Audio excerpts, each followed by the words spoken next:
നമസ്കാരം.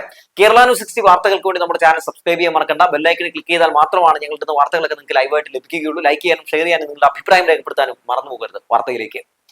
കോട്ടയം മെഡിക്കൽ കോളേജിലെ പഴയ കെട്ടിടം തകർന്ന ബിന്ദു എന്ന് പറയുന്ന സ്ത്രീക്ക് ജീവൻ നഷ്ടപ്പെട്ട സംഭവത്തിൽ വലിയ രീതിയിലുള്ള രാഷ്ട്രീയ മുതലെടുപ്പിന് വേണ്ടി UDF നടത്തിക്കൊണ്ടിരുന്ന പല നീക്കങ്ങളുമൊക്കെ നമ്മൾ കണ്ടതാണ്. മാധ്യമങ്ങളും മാർക്ക് റേറ്റ് ഉയർത്തുന്നതിന് വേണ്ടി സംസ്ഥാന സർക്കാരിനെതിരെയും ആരോഗ്യ വകുപ്പ് മന്ത്രി വീണ ജോർജിനെതിരെയും ഒക്കെ ഇല്ലാത്ത പെരുനുണകളൊക്കെ പടച്ചുവിട്ട ഒരു രാത്രിയാണ് ഇന്നലെ കഴിഞ്ഞു പോയത്.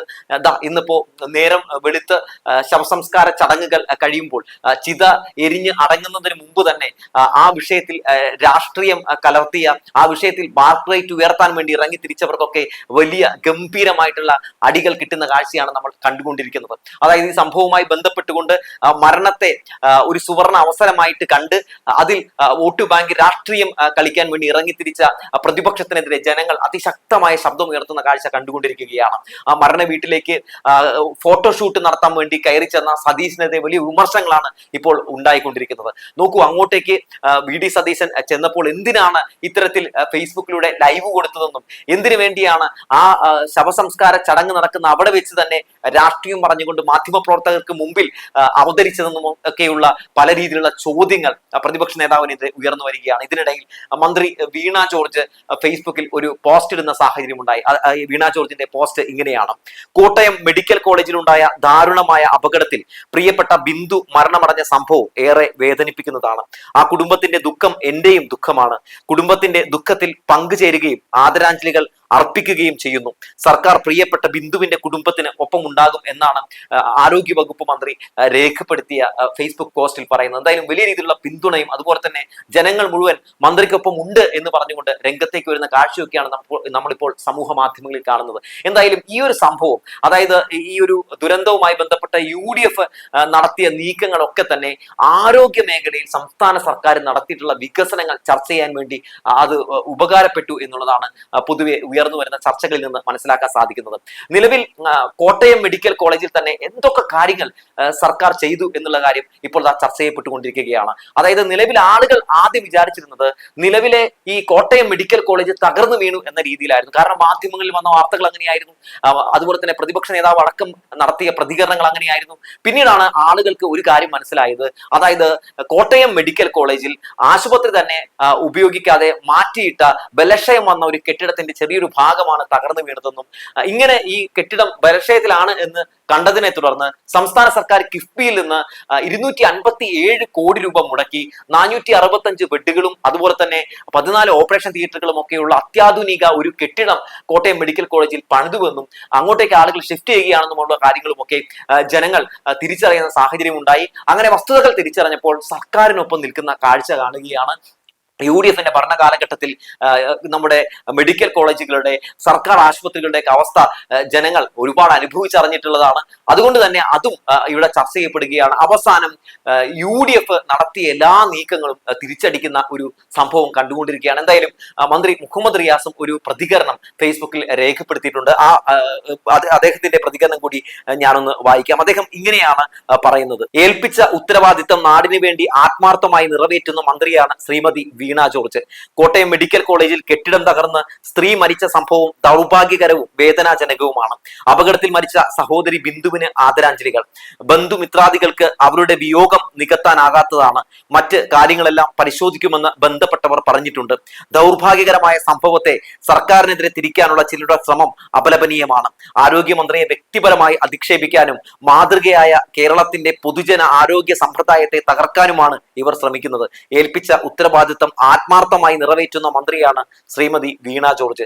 UDF ഭരണകാലത്ത് തകർന്നു കിടന്ന കേരളത്തിലെ ആരോഗ്യ മേഖലയുടെ ദയനീയ അവസ്ഥ മലയാളിക്ക് മറക്കാനാകുമോ? അന്ന് സർക്കാർ ആശുപത്രികളിൽ ഡോക്ടർമാർ ഉണ്ടായിരുന്നോ? ഇല്ല. മരുന്നും സജ്ജീകരണങ്ങളും ഉണ്ടായിരുന്നോ? ഇല്ല. അന്ന് UDF സർക്കാർ ഇന്നത്തെ പോലെ പൊതുജന ആരോഗ്യ സമ്പ്രദായത്തിന് ഫണ്ട് നീക്കിവെച്ചിരുന്നോ? ഇല്ല. അതാണ് LDF UDF നയങ്ങൾ തമ്മിലുള്ള വ്യത്യാസം. ഇനി കോൺഗ്രസും BJPയും ഇപ്പോൾ ഭരിക്കുന്ന സംസ്ഥാനങ്ങളിലും ആരോഗ്യ മേഖലയുടെ സ്ഥിതി ദയനീയമല്ലേ? അവിടെയൊക്കെ സർക്കാർ ആശുപത്രികളിൽ ഡോക്ടർമാരോ സജ്ജീകരണങ്ങളോ ഇല്ല എന്നത് വസ്തുതയല്ലേ? പൊതുജന ആരോഗ്യ സമ്പ്രദായത്തെ ലോകോത്തരമാക്കി വളർത്തിയത് 9 വർഷമായി തുടരുന്ന LDF ഭരണമാണ്. കേരളത്തിലെ സാധാരണ ജനങ്ങളുടെ ആശ്രയമായി സർക്കാർ ആശുപത്രികളെ കൂടുതൽ ഫണ്ടുകൾ ചെലവഴിച്ച് ശക്തിപ്പെടുത്താൻ ഇടതുപക്ഷ ബദലിന് സാധിച്ചു. ഇന്ത്യയിൽ ഏറ്റവും അധികം ജനങ്ങൾക്ക് സൗജന്യ ചികിത്സ നൽകുന്ന സംസ്ഥാനമായി കേരളത്തെ മാറ്റിത്തീർത്തത് ഇടതു ബദലാണ്.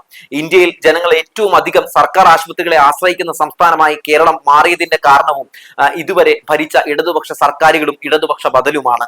സംസ്ഥാനത്ത് എങ്ങനെയെങ്കിലും അധികാരത്തിൽ വന്ന് ആരോഗ്യ മേഖലയിൽ ഉൾപ്പെടെ പഴയതുപോലെ കൊള്ളയടിക്കാൻ UDF നടത്തുന്ന ശ്രമം ജനം തിരിച്ചറിയുന്നുണ്ടെന്നാണ് മന്ത്രി മുഹമ്മദ് റിയാസ് പറയുന്നത്.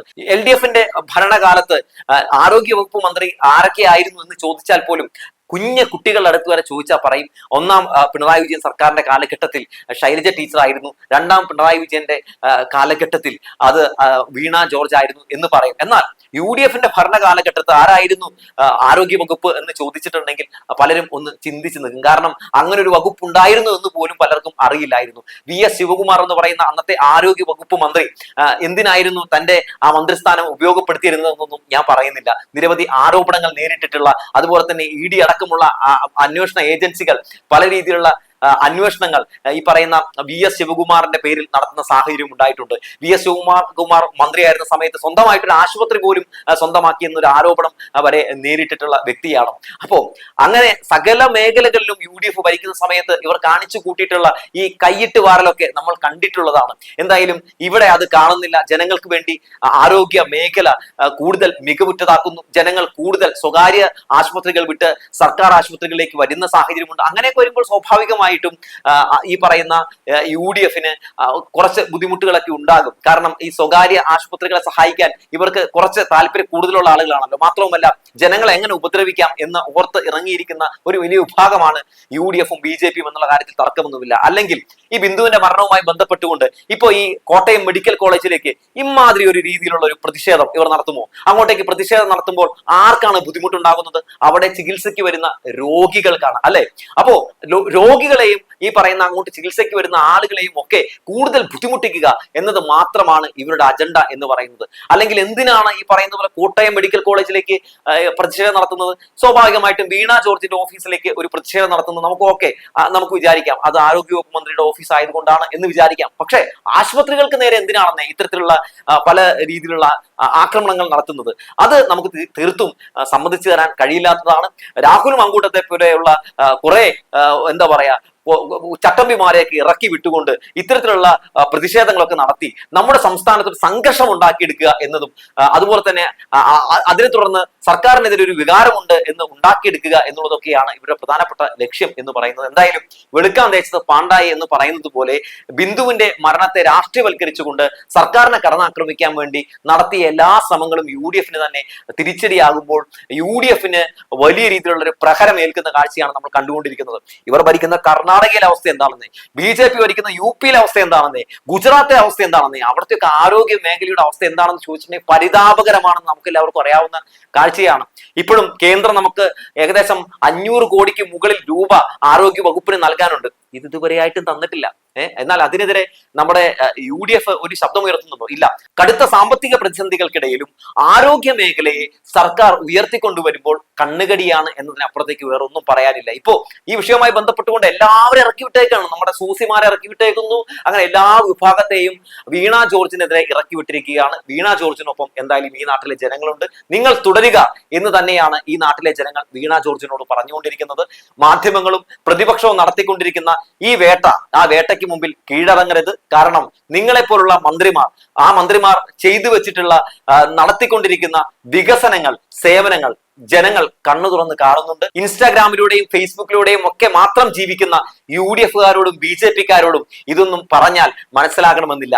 കാരണം അവർക്ക് ജനങ്ങളുമായി യാതൊരു രീതിയിലുള്ള ബന്ധങ്ങളുമില്ല എന്നുള്ള കാര്യം നമുക്കറിയാവുന്നതാണ്. എന്തായാലും മരണങ്ങളെയും ദുരന്തങ്ങളെയും ഒക്കെ നിങ്ങൾ രാഷ്ട്രീയവൽക്കരിക്കാൻ വേണ്ടി ശ്രമം നടത്തുമ്പോൾ നിങ്ങൾ മനുഷ്യരല്ല എന്ന് ജനങ്ങൾ പറഞ്ഞു തുടങ്ങിയിട്ടുണ്ട് എന്ന കാര്യം ഓർമ്മപ്പെടുത്തിക്കൊണ്ട് നിർത്തുകയാണ്.